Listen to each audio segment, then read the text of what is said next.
10 mga nakatagong infrastructure project sa ilalim ng dagat. Ang mga infrastructure project na itinayo sa ilalim ng dagat ay may kanya-kanyang layunin. Mahalaga ang mga proyektong ito dahil sa kakayahan nilang ikonekta ang mga bansa, maghatid ng kuryente at internet at magbigay ng mga solusyon sa kakulangan ng space sa ibabaw ng lupa.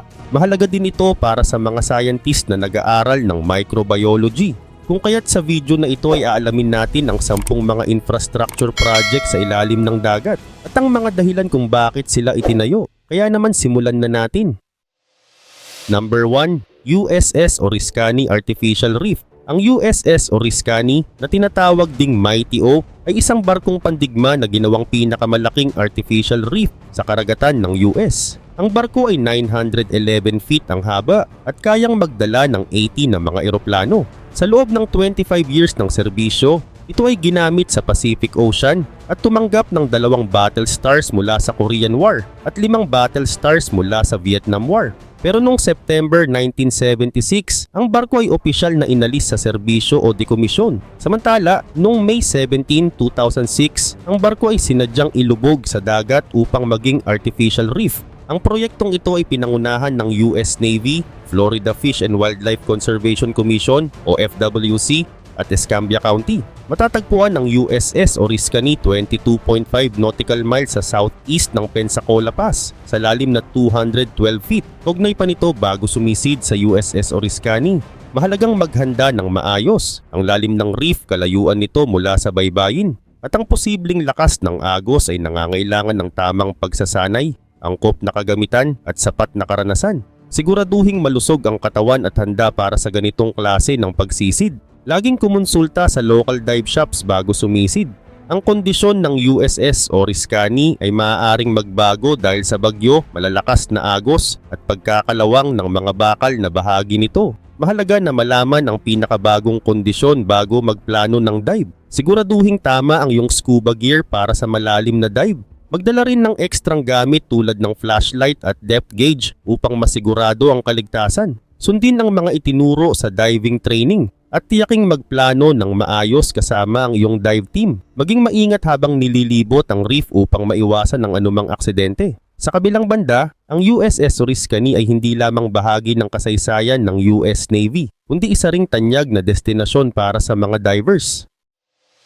Number 2. Ocean Farm 1. Ang Ocean Farm 1 ay ang unang malaking fish farm na itinayo sa dagat. Matatagpuan ito sa baybayin ng Norway at pagmamay-ari ng Salmar Aker Ocean AS. Ang kumpanyang ito ay binuo mula sa pagsasanib ng Salmar, isang kilalang tagagawa ng salmon, at Aker Capital AS na isang kumpanyang eksperto sa paggawa ng mga estruktura sa dagat. Isa sa mga pangunahing supplier ng proyekto ang Maka Ferry na nagbigay ng Kikonet, isang espesyal na lambat para sa salmon. Ang lambat na ito ay matibay, madaling gamitin at mura ang maintenance. Ito ay inilagay sa isang malaking cage na may sukat na 110 meters ang lapad at higit 50 meters ang taas. Pwedeng maglaman ang cage na ito ng 1.6 million salmon. Simula noong 2017 ay ginagamit na ang Ocean Farm 1 para sa fish farming. Ngayon ay isinasagawa ang mga pagpapaganda sa farm base sa natutunan mula sa 2 matagumpay na production cycles.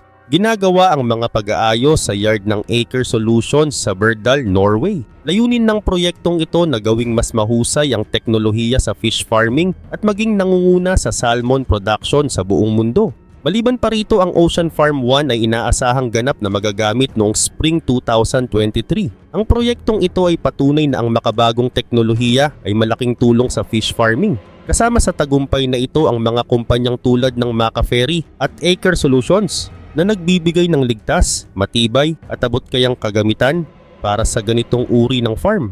Ayon naman sa Food and Agriculture Organization o FAO, noong 2020 ay umabot sa 122.6 milyong tonelada ang produksyon ng aquaculture sa buong mundo na nagkakahalaga ng 281.5 billion US dollars. Sa bilang na ito, ang produksyon ng isda at iba pang aquatic livestock ay umabot sa 87.5 million tons na nagkakahalaga ng 264.8 billion US dollars. Inaasahan na tataas pa ito sa 106 million tons pagsapit ng 2030 dahil sa patuloy na paglago ng aquaculture.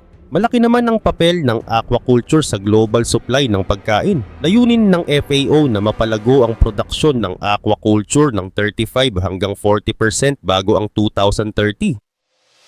Number 3. Nord Stream pipelines. Ang Nord Stream ay isang pipeline na nagdadala ng natural gas mula Russia papunta sa Germany sa ilalim ng Baltic Sea. Layunin nitong maghatid ng gas sa mga bansa sa Western Europe. May dalawang bahagi ito, ang Nord Stream 1 o NS1 at Nord Stream 2 o NS2. Ang bawat isa ay may tig-dalawang tubo, kaya may kabuuang 4 na linya. Ang pipeline ay nagsisimula sa Russia at nagtatapos sa Labmin, Germany. Pagmamay-ari ang Nord Stream ng 5 kumpanya na kinabibilangan ng Gazprom, Wintershall Dea, E.ON, Nederlandse Gasunie at ENGIE. Ang Nord Stream ang unang pipeline na dumaan sa ruta na hindi na kailangan pang dumaan sa Ukraine at Poland. Ang NS1 ay nagsimula sa Vyborg, Russia malapit sa Finland. Sinimulan itong gamitin noong 2011. Pero noong August 31, 2022 ay tumigil ang paghahatid ng gas. Ayon sa Gazprom, ang dahilan nito ay maintenance. Samantala, ang NS2 naman ay nagsimula naman sa Ust-Luga, Russia malapit sa Estonia. Layunin nitong madagdagan ang dami ng gas na naibibigay sa Europe. Natapos ang paggawa nito noong 2021 pero hindi ito nagamit. At noong February 22, 2022 ay pinigil ng Germany ang pagbubukas ng NS2 matapos kilalanin ng Russia ang Donetsk at Luhansk bilang mga independent states.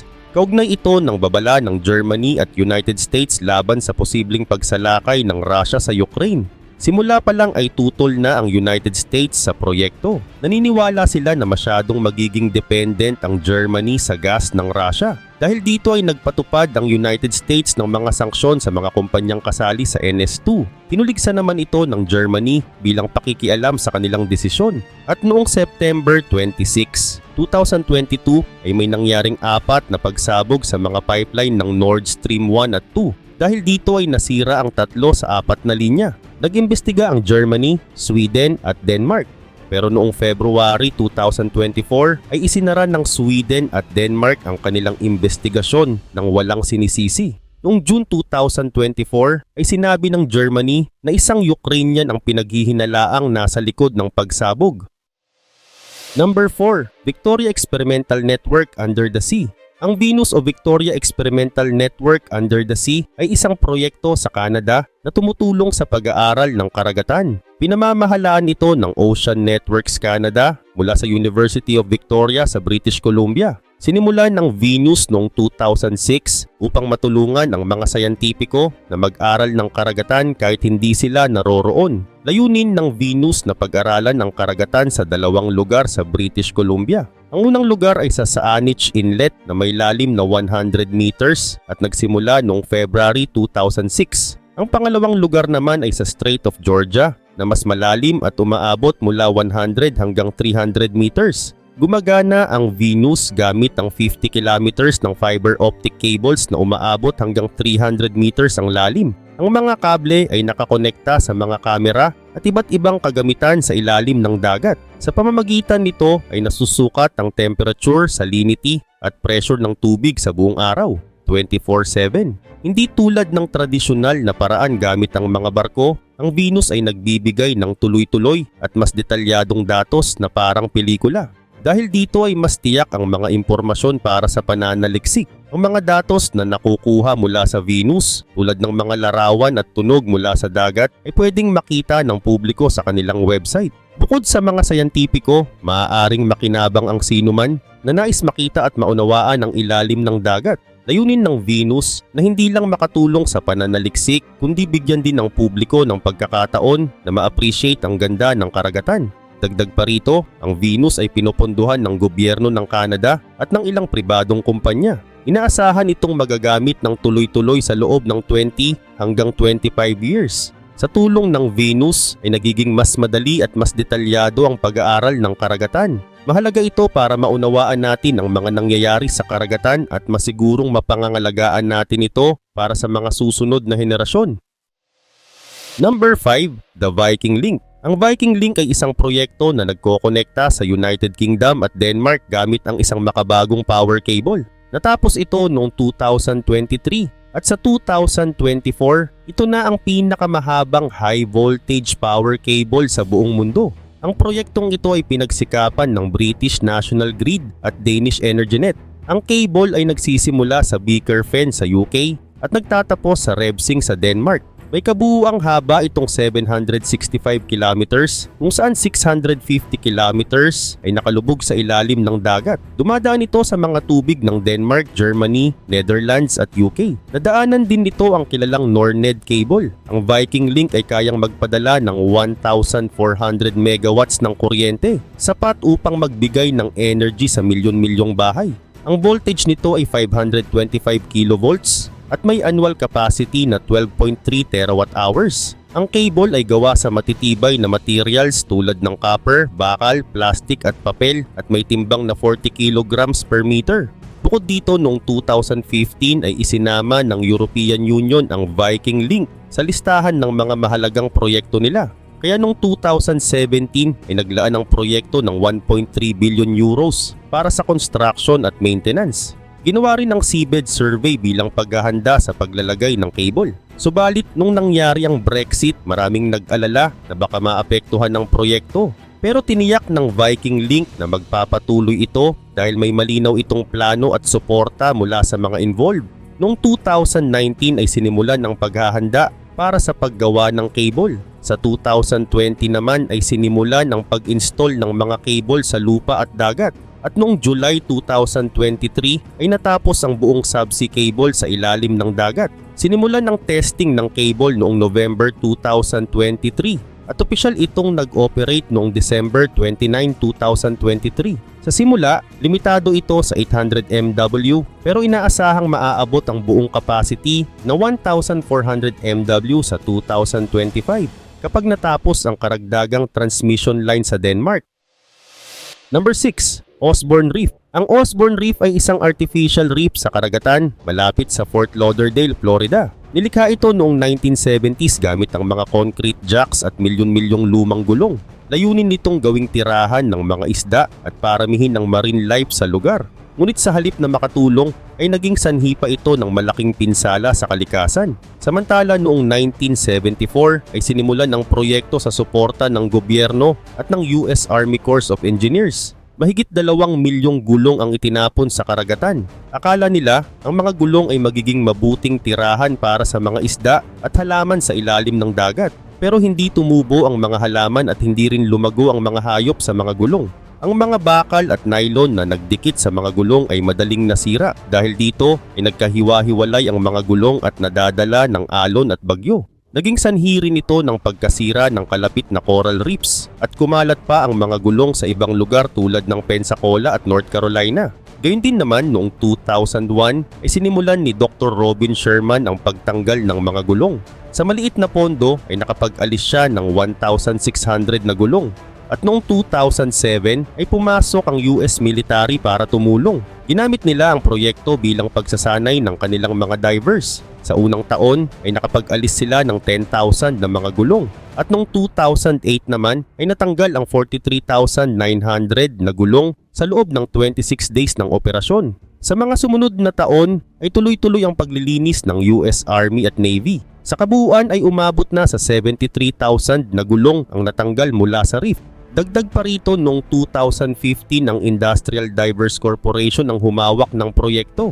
Mula 2016 hanggang 2019 ay natanggal nila ang 250,000 na gulong. Sa kabila nito ay mahigit kalahati pa ng mga gulong ang natitira. At noong 2021, ang 4Ocean ay nagsimula ng kampanya para linisin ang reef. Ang pondo ay nagmula sa pagbebenta ng mga bracelet na gawa sa mga gulong. Sa kabila nito, ang Osborne Reef ay nagpapakita ng kahalagahan ng maingat na pagpaplano bago simulan ang isang proyekto. Bagamat maganda ang layunin nito, ay nauwi ito sa malaking problema sa kalikasan.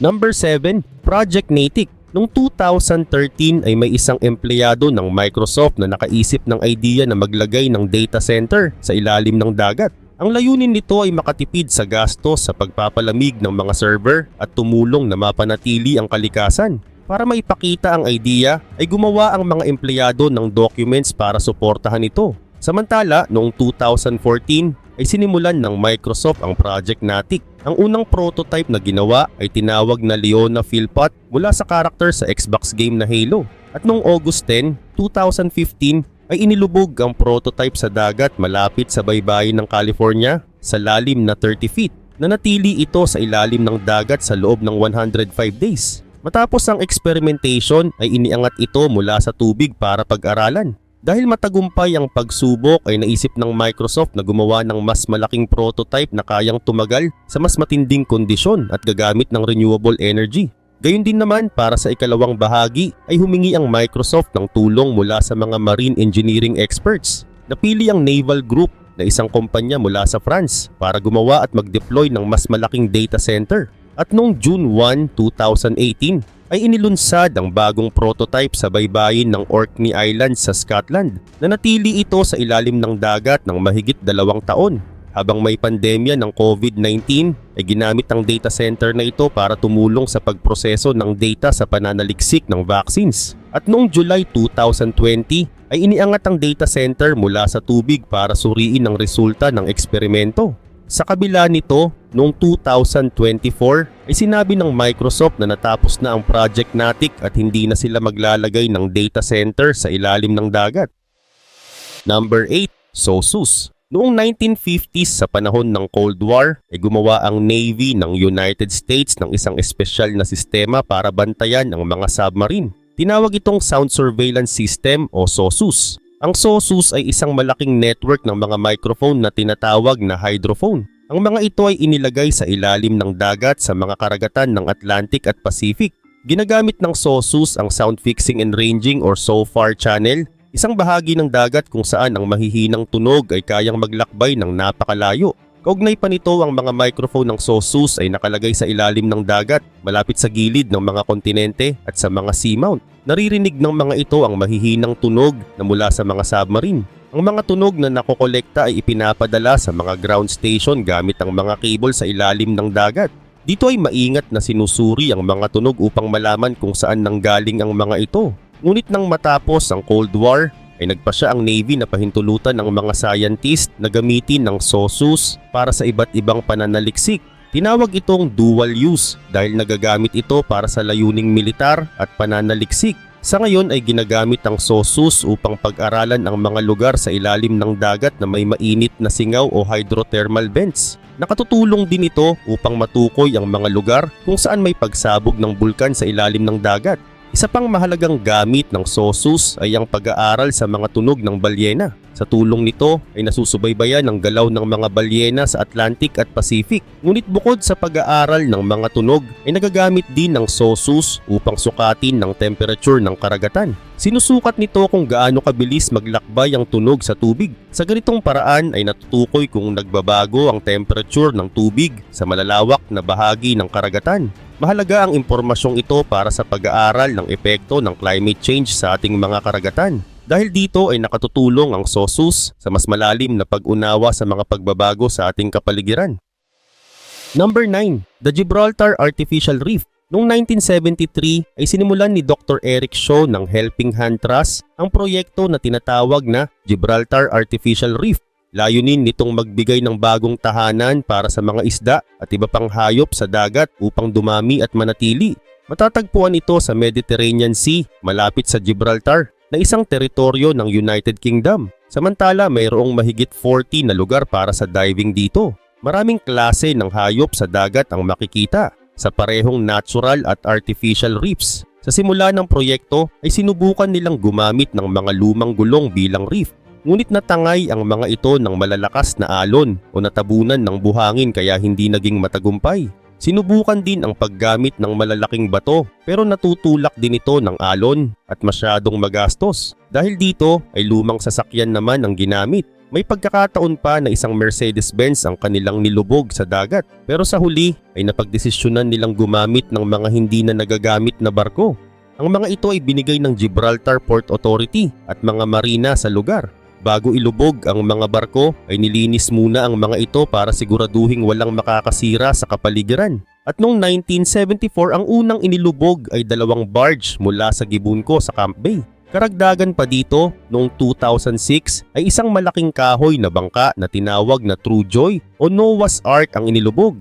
At noong 2007, ang mga natira sa barkong MV New Flame ay idinagdag matapos itong lumubog malapit sa Europa Point. Gayun din naman noong 2013 ay gumamit sila ng mga concrete block na may bakal para sa bagong reef. Ngunit nagdulot ito ng issue sa pagitan ng Gibraltar at Spain. Inireklamo ng Spain na nasisira ng mga blocks ang kanilang mga lambat sa pangingisda. Pinag-usapan pa noon ang posibleng pagbawas ng mga turistang pumapasok sa Gibraltar at pagsasara ng himpapawid nito para sa mga eroplano. Ayon sa Greenpeace, normal na gawain lang ang paglalagay ng artificial reef tulad nito. Hindi ito dapat gawing issue sa kalikasan, kundi isang usapan tungkol sa kontrol ng karagatan. Dagdag pa nila, gumamit din ng Spain ng mga concrete blocks para protektahan ang sarili nilang karagatan laban sa malalaking bangka. Sa ngayon, ang artificial reef ng Gibraltar ay tahanan ng maraming klase ng hayop sa dagat. Number 10. Aquarius Reef Base. Ang Aquarius Reef Base ay isang lugar para sa pananaliksik sa ilalim ng dagat na nasa 8.7 kilometers mula sa Key Largo, Florida. Ito ay nakalubog sa lalim na 19 meters sa ilalim ng tubig, malapit sa coral reef na tinatawag na Conch Reef. Ito ang nag-iisang underwater laboratory sa mundo na ginagamit pa rin hanggang ngayon at pinamamahalaan ng Florida International University o FIU. Dati itong pag-aari ng National Oceanic and Atmospheric Administration at pinamamahalaan ng University of North Carolina, Wilmington. At noong 2013 ay inilipat ang pamamahala nito sa FIU. Mula 2014, ito ay naging bahagi ng Medina Aquarius Program ng FIU na may layuning pag-aralan at protektahan ng karagatan. Isa rin itong paraan para turuan ang mga tao tungkol sa dagat. Samantala, ang Aquarius ay itinayo noong 1986 sa Texas ng Perry Submarine Builders. Una itong ginamit sa California at US Virgin Islands. Dahil nasira ito ng bagyong Hugo noong 1989, ay inayos ito sa North Carolina bago inilipat sa Florida Keys noong 1993. Dito na ito inilagay malapit sa Coral Reef na perpektong lugar para pag-aralan ang kalikasan ng dagat. Gayun din naman ang Aquarius ay ginagamit din ng mga marine biologists para sa kanilang pag-aaral tungkol sa coral reefs, isda, halaman at tubig dagat sa paligid. Mayroon itong mga kagamitan tulad ng laboratory tools at computers na tumutulong sa mga scientists habang nasa ilalim sila ng dagat. Kaugnay pa nito, 4 na scientist at 2 technician ang maaaring tumira dito ng hanggang 10 araw. Tinatawag silang aquanauts dahil nananatili sila sa ilalim ng dagat ng tuloy-tuloy sa loob ng mahigit 24 hours. Ginagamit nila ang technology na tinatawag na saturation diving. Sa tulong ng technology na ito ay pwede silang manatili sa ilalim ng tubig ng mas matagal nang hindi nanganganib sa decompression sickness. Dahil dito, ang mga aquanauts ay maaring magtrabaho sa ilalim ng dagat ng 9 na oras sa isang araw. Mayroon ding mga stations sa reef na nagbibigay daan para mag-refill ng scuba tanks habang sila ay nasa ilalim ng tubig.